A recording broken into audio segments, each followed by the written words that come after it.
Mouse है किसी के पास? माउस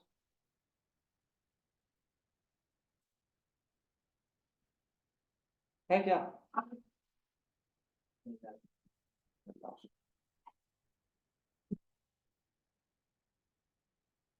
सबसे पहले अपना आता है फ्रेमवर्क क्या है, कैसे वर्क करता है, ये चीज तो बता दिए थे लास्ट क्लास में, ठीक है, कि सारी चीज मैनेज वही करेगा, हमको सिर्फ और सिर्फ कोड्स बस लिखने पड़ेंगे, जो भी मेन उसके जो भी कोड्स होते हैं वो बस हमको लिखना पड़ेगा, बाकी रिस्पॉन्सिबिलिटी किसकी होगी? स्प्रिंग की, ठीक है। तो स्प्रिंग में भी सबसे पहले अपना टॉपिक स्टार्ट होता है। स्प्रिंग में भी अलग अलग मॉड्यूल्स हैं तुम्हारे कोर्स में। सबसे पहला है कोर मॉड्यूल। स्प्रिंग के अलग अलग मॉड्यूल्स को भी सीखने के लिए सबसे पहले आपको जरूरत पड़ेगी कोर मॉड्यूल की, कि स्प्रिंग वर्क कैसे करता है, उसके कंटेनर कैसे वर्क करते हैं, क्या क्या उसमें चीजें होती हैं। जब ये समझ में आएगा तभी एमवीसी समझ में आएगा, तभी रेस्ट, तभी सिक्योरिटी, सारी चीजें डिपेंड किसके ऊपर? स्प्रिंग कोर मॉड्यूल के ऊपर। स्प्रिंग कोर मॉड्यूल में, हाँ लाओ, मैं तो आज यही गया है, कौन सी है? चलो, तो सबसे पहले चीज आती है, क्या था टॉपिक? अरे वो तो ठीक है, तो हमको ही पता है। Java bean class.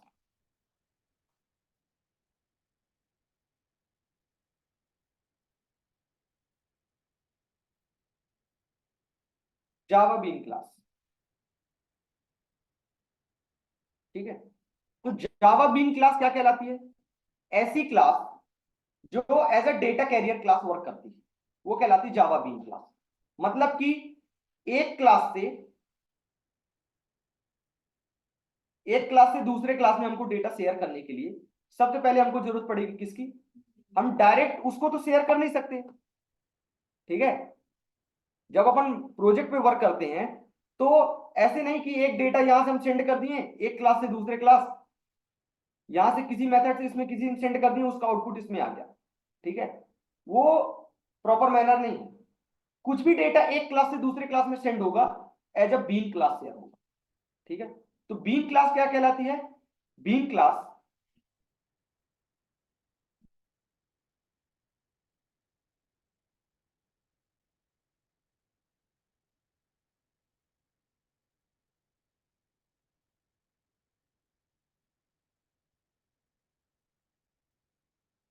वहां पे तुम लोग पूरी स्ट्रिंग लिखो डालोगे।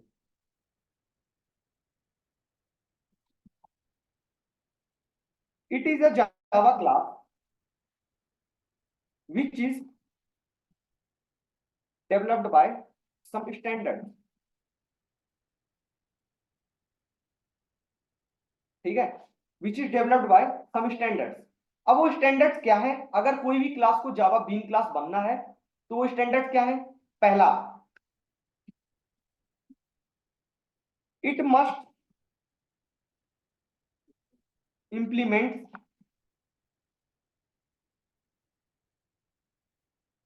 serializable interface. It must implement this serializable interface. ये किसी भी क्लास को बीन क्लास बनने की पहली प्रॉपर्टी। serializable इंटरफेस क्या कहलाता है? serializable इंटरफेस क्या कहलाता है?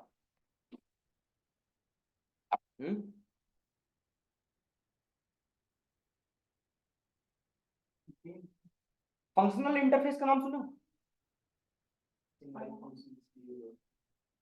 Interface single like function use होता है जिसमें एक फंक्शन में भी एस्पेक्ट लाइक नहीं, वो होता है, वो मार्कर इंटरफेस रह जाता है, जिसमें एक मेथड रहती है। हाँ हाँ, वो functional marker interface. Marker interface का नाम सुनो। तो मार्कर इंटरफेस एक ऐसा इंटरफेस होता है जिसके अंदर कोई भी मेथड नहीं होती, जिसके अंदर सिर्फ और सिर्फ वो डिजाइन किया जाता है, उसके अंदर कोई भी मेथड नहीं, वो कहलाता है मार्कर इंटरफेस। सीरियलाइजेबल इंटरफेस एक मार्कर इंटरफेस, मतलब इसके अंदर कोई भी मेथड नहीं होती, ठीक है। तो पहली क्वालिटी ये है कि अगर आप अपनी क्लास को as a data carrier class बनाना चाहते हैं तो पहली क्वालिटी होनी चाहिए वो सीरियलाइजेबल इंटरफेस को इंप्लीमेंट करना चाहिए। मतलब ये बताना चाहिए कि ये जो आपकी क्लास है किसकी चाइल्ड क्लास है, सीरियलाइजेबल इंटरफेस। क्लियर है? ये हो गई पहली क्वालिटी सी, सीरियलाइजेबल इंटरफेस को भी दिखाते ओपन हो जाएगी। ठीक है, दूसरी चीज इसके अंदर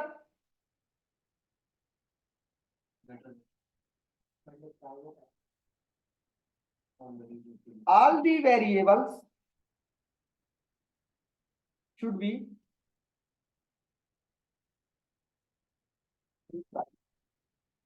जितने भी इसके वेरिएबल होंगे वो क्या होंगे, प्राइवेट होंगे, so that we can access that variables only on by using getter and setter method। ठीक है, वन जीरो पैरम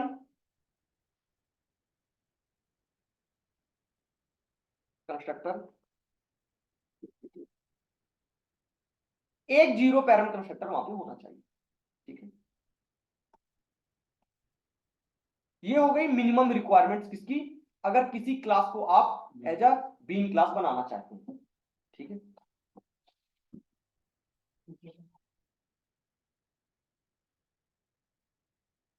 जैसे कि अपन तुम लोग एक इसमें बना ही दिए बैच वीकडेज हिस्ट्री,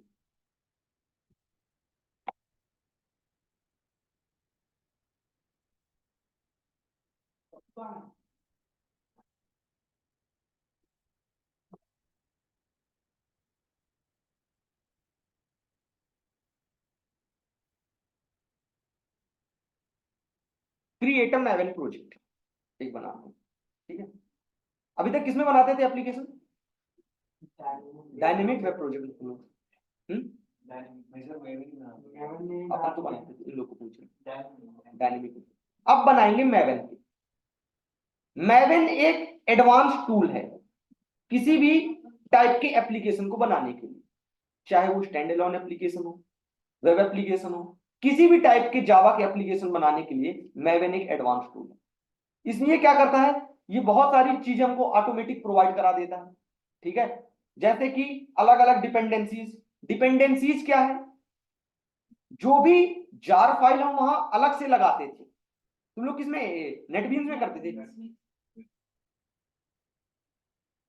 तो जो भी हम जार फाइल्स वहां अलग से लगाते थे, यहां हमको क्या क्या होगा, अब जैसे हम कई मॉड्यूल्स पे वर्क करेंगे, लेवल थोड़ा सा और बढ़ गया, तो ऐसा नहीं कि सिर्फ और सिर्फ हम सर्वलेट कंटेनर पे वर्क करेंगे, यहाँ पे तो कंटेनर ही चेंज हो गया। वहां पे हर चीज कौन करता था, टॉमकैट सर्वर, यहाँ पे वो नहीं है, यहाँ पे स्प्रिंग कंटेनर है। स्प्रिंग कंटेनर कई सारी चीजों को अपने उस पाथ में कंटेन करके रखता है। ठीक है, उसके लिए हमको कई सारी जार फाइल्स लगानी पड़ेगी, तो वो सारी जार फाइल्स अपन किस में लगाते हैं, एज ए डिपेंडेंसीज के फॉर्म में। किसके फॉर्म में, डिपेंडेंसीज के फॉर्म में। तो मैवेन हमको वो प्रोवाइड कराता है, डायरेक्ट हम उस डिपेंडेंसी को वहां पे लगाते हैं। उस डिपेंडेंसी जार फाइल्स का कलेक्शन होती है, क्या होती है, जार फाइल्स का कलेक्शन, ऑटोमेटिक उसको अपने प्रोग्राम में ऐड करके जितनी भी रिक्वायर्ड डिपेंडेंसी मतलब जार फाइल्स की जरूरत होगी वो अपने प्रोग्राम में ऐड कर देगी। ठीक है, इंटरनली मैवेन यूज करता है डायनेमिक वेब प्रोजेक्ट। ठीक है, बट बाहर से क्या रहता है, वो मैवेन प्रोजेक्ट रहता है। ठीक है, ये एक एडवांस टूल है। ठीक है, तो अपन किस में बनाएंगे, इसी में बनाएंगे। तुम कंपनीज में भी जाओगे तुमको मैवेन और ग्रेडल पे ही बनाना पड़ेगा, वहां पे डायनेमिक वेब प्रोजेक्ट नहीं बनाना पड़ेगा। ठीक है, तो चाहे यहां से कर दो फाइल न्यू मैवेन प्रोजेक्ट। ठीक है, ऐसा कर दो। नेक्स्ट यहां पे आता है आरटी फिल्टर, मतलब कि उसकी आर्टिफैक्ट आईडी वगैरह। तो जब हम स्टैंड अलोन एप्लीकेशन बनाते हैं तो हमको लिखना पड़ता है क्विक स्टार्ट। ठीक है, स्टैंड अलोन एप्लीकेशन के लिए क्विक स्टार्ट बनाते हैं, तो मैवेन हैफन आर्कीटाइप वेब एप्लीकेशन के लिए, इसके लिए क्विक स्टार्ट। ठीक है, क्विक स्टार्ट 1.4 जो है वो सबसे लेटेस्ट वर्जन है। ठीक है, उसको आपको सिलेक्ट कर लेना। ठीक है, फिर भी आपको दिक्कत आती है तो आती रहे, आगे देखो क्यों परेशान करें आगे, अभी तो शुरू कर। नेक्स्ट 1.4 सिलेक्ट कर लिए, 1.1 भी कर सकते हो, 1.01 भी कर सकते हो, सबसे लेटेस्ट कौन सा 1.4। नेक्स्ट किए, ये पेज ओपन होता है। अब यहां पे group ID, artifact ID, package, ये चीजें क्या है। तो आर्टिफैक्ट आईडी होती है आपके प्रोजेक्ट का नेम। क्या होती है? आपके प्रोजेक्ट का नेम आर्टिफैक्ट आईडी होती है। तो जैसे हमारे प्रोजेक्ट का नेम होगा स्प्रिंग 01, ठीक है, ये हो गया हमारे प्रोजेक्ट का नेम। ग्रुप आईडी होती है, अब एक प्रोजेक्ट के अंदर कई सारे पैकेज होते हैं, उन पैकेज के अंदर कई सारे क्लासें होती हैं, क्लासों के अंदर अलग अलग मेथड कोड वगैरह होते हैं, बट पैकेज भी बहुत सारे होते हैं। डीएओ के लिए एक अलग पैकेज, जितने भी कोड वाले होंगे अलग पैकेज, टेस्ट कहां से करेंगे उसके लिए अलग पैकेज, कॉन्फ़िगर कहां से करेंगे उसके लिए एक अलग पैकेज, इस तरह करके मल्टीपल पैकेज होंगे।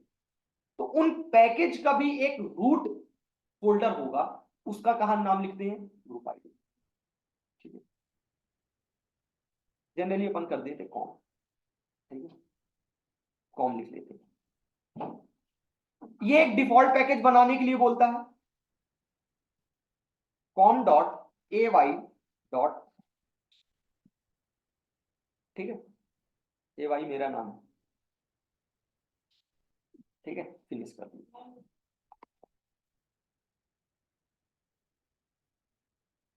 ये यहाँ पे क्रिएट क्यों लग गया तुमको? अभी अभी क्रिएट करनी है, फॉन्ट इसके काफी स्मॉल है, ठीक है, ये क्रिएट होने लग जाएगा। यहां पे आपको कंफर्म करना है, यस, वाई इंटर कर दी, क्रिएट हो गया पैकेज।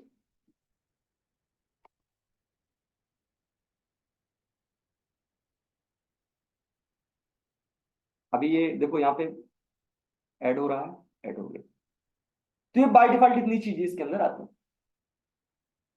अब जो भी जार फाइल हम उसमें add build path, configure build path ऐसे करके लगाते थे, यहां पे हम कहां लगाएंगे? पॉम डॉट एक्सएमएल। ये इस प्रोजेक्ट को मैनेज करने का काम करता है।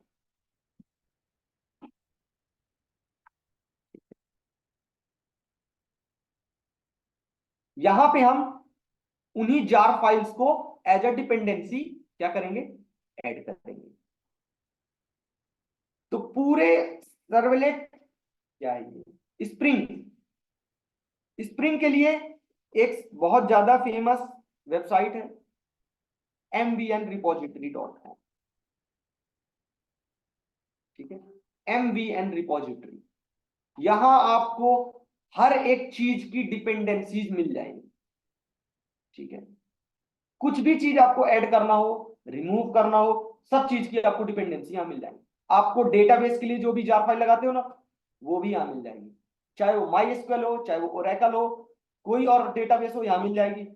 मेल एपीआई के लिए जार फाइल यहां, मतलब कुछ भी आपको ऐड करना हो, ये इस रिपोजिटरी के अंदर मिल जाएगा, ठीक है, MVN रिपोजिटरी। अब से ये तुम लोग के पेज में जैसे M लिखोगे तो सबसे पहले अब यही आएगा।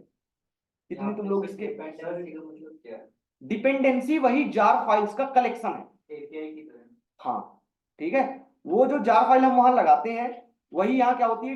मैवेन में क्या होती है? डिपेंडेंसी होती है, ठीक है। सर इसमें एक दिक्कत आती है, कोई भी डिपेंडेंसी जब सर्च करते हैं तो उसको बहुत सारे वर्जन आते हैं, है ना, तो अपन बताते हैं ना कैसे।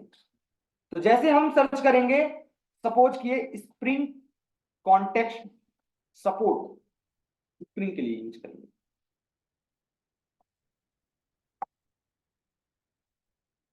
तो कोई सा भी आप, एक तो बहुत ज्यादा लेटेस्ट में ना जाएं, ठीक है, लेटेस्ट मतलब रिसेंट में रिलीज होता है, तो कुछ चीज ऐसी हो सकती है जो आपके कंप्यूटर से मैच ना करें, इसलिए आप बिल्कुल लेटेस्ट पे भी ना जाएं। जैसे अपन चले गए, इस पे चले गए, स्प्रिंग गए, स्प्रिंग कॉन्टेक्स्ट सपोर्ट पे गए, ठीक है। अब इस पे ऐसा नहीं कि सबसे ऊपर वाला उठा लिए, थोड़ा नीचे देख भी लिए यूसेज किसका कितना ज्यादा हो रहा है, ठीक है, तो चलो सपोज करो इसी को उठा लिए, सबसे नीचे वाली भी वर्क कर जाएगी, ठीक है, ऐसे उठा ली। जैसे इस पे क्लिक करोगे ऑटोमेटिक कॉपी हो गई, अपने प्रोजेक्ट में लाके यहां पे है डिपेंडेंसी, यहां से लेके यहां तक डिपेंडेंसी है, यहां पे आपको सिंपल पेस्ट कर दो बस। ठीक है, जैसे ही आपने पेस्ट किया, अभी आप देखो मैवेन डिपेंडेंसीज में कितने हैं, सिर्फ और सिर्फ 2 जार फाइल्स है ना। आपने ऐड करने के बाद सेव किया, ठीक है, अपडेट हो भी रहा है ऑटोमेटिक। ठीक है, कितनी जार फाइल आ गई, 6 या 7 ऑटोमेटिक आ गई। ठीक है, ये मिनिमम आ गई। समझ में आ रहा है, ये ऑनलाइन है तब तक ये परमानेंट याद ये परमानेंट आपके प्रोजेक्ट में ऐड हो चुकी है। ठीक है, आपके प्रोजेक्ट में अब ये ऐड हो चुकी है डिपेंडेंसी।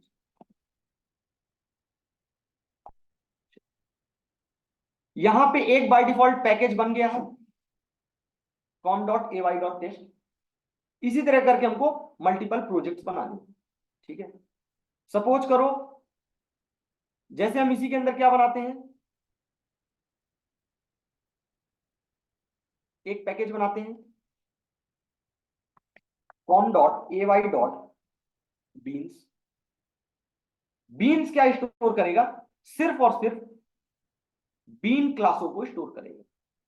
ठीक है, अब कोई क्लास डेटा को शेयर करेगी, कोई क्लास कोई चीज और शेयर करेगी, तो शेयर करने के लिए क्लास, डेटा तो शेयर होगा नहीं डायरेक्ट, शेयर क्या होगी, क्लास होगी। तो वही जो क्लास जो शेयर होती है उसको बोलते हैं बीन क्लास। तो एक प्रोजेक्ट के अंदर कई सारी बीन क्लास हो सकती है, तो हम एक पूरा का पूरा पैकेज बना लिए, वो क्या स्टोर करेगा। क्लियर है, तो बीन क्लास के लिए मिनिमम रिक्वायरमेंट क्या है, एक क्लास बनाते हैं, उसका नाम जैसे अभी अपन कर रहे हैं ना, तो डेमो ले लेंगे। ठीक है, अभी ये क्लास क्या है, अभी ये क्लास बीन क्लास नहीं है। ठीक है, अभी ये क्लास बीन क्लास नहीं है।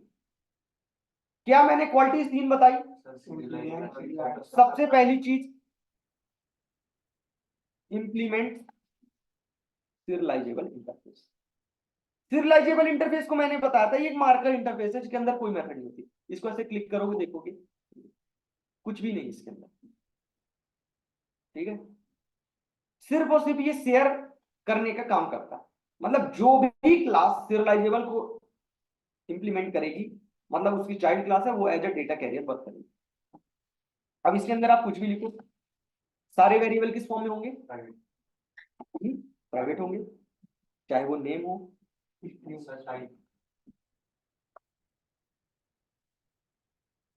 नेम हो, एड्रेस। 2 वेरिएबल हमने लिए, दोनों किस में रख दिया, प्राइवेट, ताकि जब ये क्लास हमारी शेयर हो उस ड्यूरेशन में इसको डायरेक्ट कोई एक्सेस ना कर सके।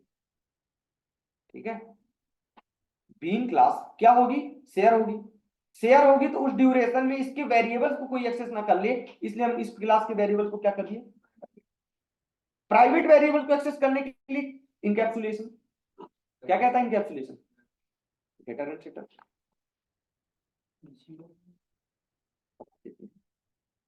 Select all. सर स्प्रिंग में भी हमें सारी डिपेंडेंसी लगानी पड़ती है, मेल के लिए डेटा लगानी पड़ेगी।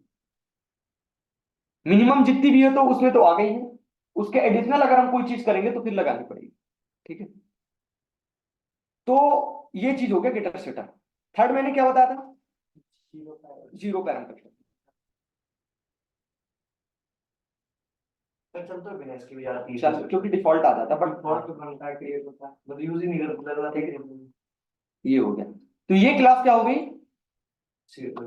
एक जावा बीन क्लास। ठीक है, ये हो गई मिनिमम रिक्वायरमेंट। बीन क्लास समझ में आ गया,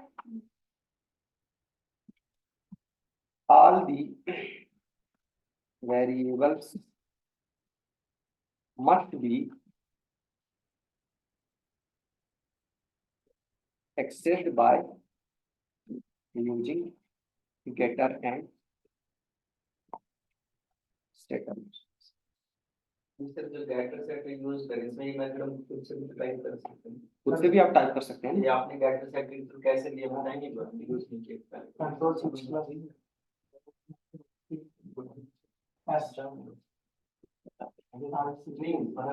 हैं, मिटा देते हैं। L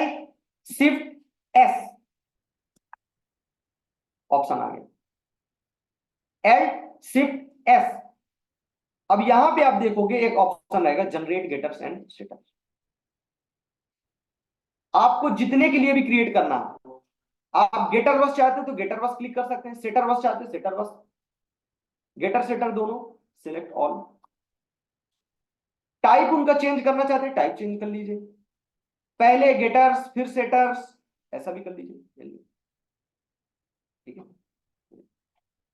control shift S, automatic जितने भी रहेंगे सारे से। ठीक है, ये चीज हो गई बिन क्लास। अब नेक्स्ट आता है अपना, इसी में ही आगे रहता है पोजो क्लास।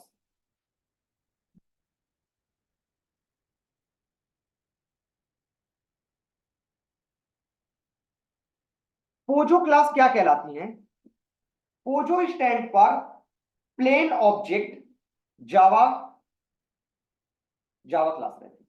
मतलब कि ऐसी क्लास जो किसी टेक्नोलॉजी को एक्सटेंड नहीं कर रही, ऐसी नॉर्मल क्लासें क्या कहलाती है? पोजो क्लास, जो किसी भी टेक्नोलॉजी को एक्सटेंड नहीं करती, सिर्फ और सिर्फ किसको? जावा डॉट लैंग को क्या करती है? एक्सटेंड करती है, वो कहलाती है पोजो क्लास। पता है क्या तुमको? हाँ मैं यहाँ तो इतना तेज नहीं लगा। चलो ठीक है। सर ये किसी काम की पोजो क्लास क्या करना है? नॉर्मल जो क्लास होती है वही है। इसमें कोई मेथड वगैरह नहीं बनाते? बता रहे हैं ना, तो अपन पोजो क्लास को ही प्रोजेक्ट में रखते हैं। क्यों? क्योंकि ये किसी टेक्नोलॉजी से डिपेंड नहीं रहती।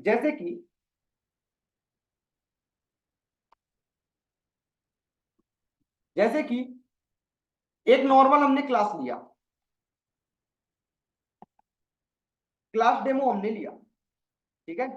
अब ये क्लास डेमो हमने बनाया, इसको हमने किसी से एक्सटेंड नहीं किया, तो ये क्या हो गई? एक पोजो क्लास कहलाएगी। एक दूसरी क्लास लिया, क्लास टेस्ट एक्सटेंड्स डेमो, तो ये क्या कहलाएगी? ये भी पोजो क्लास। क्यों कहलाएगी? क्योंकि डेमो ने किसी को एक्सटेंड नहीं किया, किसी टेक्नोलॉजी को, तो टेक्स्ट ने किसको किया है? डेमो को, तो ये भी पोजो क्लास कहलाएगी। अब टेक्नोलॉजी को एक्सटेंड कैसे करती? जैसे कि सर्वलेट में अपन ने लिखा है एक क्लास कोई भी लिए, जैसे कि टेस्ट क्लास लिए, ठीक है, एक्सटेंड्स HTTP सर्वलेट, ठीक है। अब ये HTTP सर्वलेट क्या है? ये एक ऐसी क्लास है जो कि सर्वलेट API को एक्सटेंड करते हुए ला रही, समझ आया? तो यहां पे इस कंडीशन में ये टेस्ट क्लास क्या है? पोजो क्लास नहीं है। समझ आया? क्योंकि पोजो क्लास की एक ही कंडीशन है, ये किसी भी टेक्नोलॉजी को एक्सटेंड नहीं करेगी, ठीक है। अगर वो एक्सटेंड करती तो पोजो क्लास नहीं है। और सबसे ज्यादा यूज किया जाता है प्रोजेक्ट में पोजो क्लास। उसका रीजन है कि पोजो क्लास किसी भी टेक्नोलॉजी को एक्सटेंड करेगी नहीं, मतलब वो किसी के ऊपर डिपेंड है नहीं। अगर HTTP सर्वलेट से डिपेंड है, तो जब तुम लोग MVC पढ़ोगे, MVC में क्या होता है? वेरी गुड, हाँ या माउस। MVC में हम अपने पूरे प्रोग्राम को, पूरे प्रोजेक्ट को ऐसे रखते हैं, इस फॉर्म में रखते हैं कि हर क्लास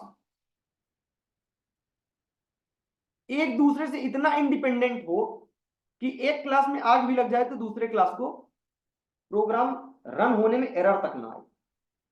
इतना इंडिपेंडेंट बनाना है हमको, और ये बनाता है कौन? स्प्रिंग।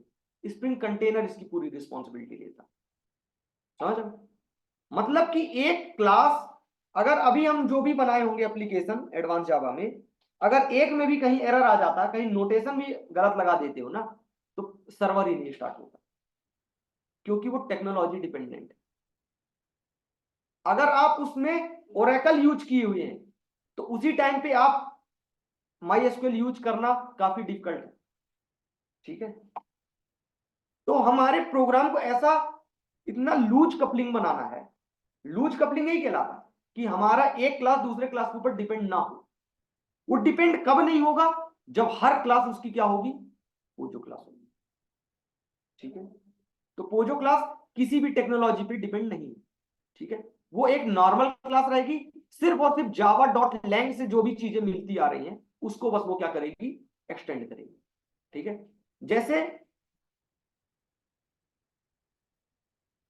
जैसे अभी बता चुके हैं, ये भी डेमो टेस्ट जो भी था, अगर किसी को एक्सटेंड नहीं कर रही है तो वो क्या है, पोजो क्लास है। अगर वो जेडीबीसी एपीआई को एक्सटेंड कर रही है, पोजो क्लास नहीं है। अगर वो किसी टेक्नोलॉजी जेएसपी या फिर किसी भी सर्वलेट या फिर और भी कोई किसी भी चीज को एक्सटेंड कर रही है, एग्जांपल के लिए और देख लेते हैं इसमें, मेरे पास एग्जांपल नहीं है। तो इसको रेफरेंस के लिए इसीलिए रखा हूं, दिक्कत तो नहीं तुम लोग को? नहीं, कुछ को होती है ना कि इस पे नहीं।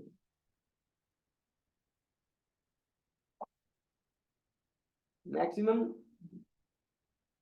हाँ, जैसे जावा डॉट एसक्यूएल, एसक्यूएल को यदि कोई एक्सटेंड कर रहा है, ठीक है, कोई क्लास एसक्यूएल को यूज कर रही है तो वो एसक्यूएल पे डिपेंड हो गई। ठीक है, माई एसक्यूएल को एक्सटेंड कर रही तो माई एसक्यूएल पे डिपेंड हो गई, तो वो क्या हो जाएंगी, पोजो क्लास नहीं कहना है। हमको मैक्सिमम क्लासों को क्या बनाना, पोजो, ताकि हम उनको इंडिपेंडेंटली यूज कर सके। कब हमको किसी भी चीज को हटाने की जरूरत पड़ सकती, तभी तो जब भी कोई डेवलपमेंट, जब कोई एक एप्लीकेशन बनकर तैयार हो जाता है, कल उसको उसमें कोई एरर आता है, एक क्लास हटी दूसरी क्लास लग गई उसकी जगह पे।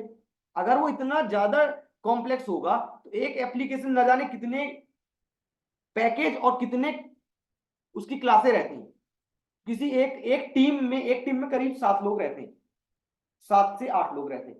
7 से 8 लोग की बस की चीज नहीं है कि उस पूरे एप्लीकेशन को फिर उस प्रॉब्लम को सॉल्व करके दिखा दें, यदि वो टाइटली कवर हो। ठीक है, इसलिए मैक्सिमम हमको क्या करना है, लूज कपलिंग। लूज कपलिंग के लिए हमको क्या करना पड़ेगा, पोजो। समझ में आया पोजो? तो सुपर क्लास को एक्सटेंड कर दी तो कुछ हो जाएगा नहीं? सिर्फ और सिर्फ जावा डॉट लैंग से जो मिलेगी, ऑब्जेक्ट को एक्सटेंड कर दो कोई दिक्कत नहीं है, बट अगर आप टेक्नोलॉजी बस कोई नहीं करनी चाहिए। जैसे कि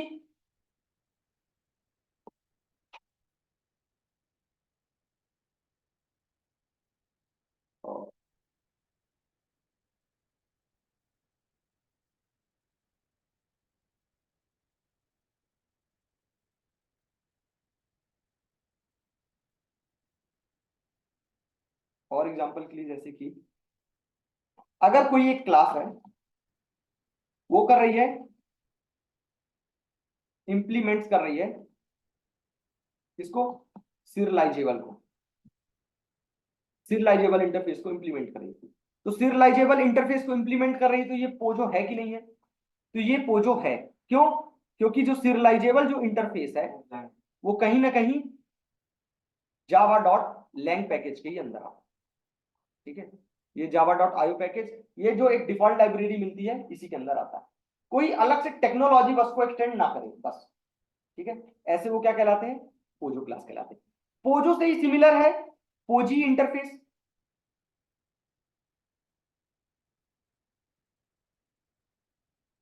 ये पोजो किसके लिए हो गया, क्लास के लिए हो गया, पोजी किसके लिए हो गया, इंटरफेस के लिए, इंटरफेस।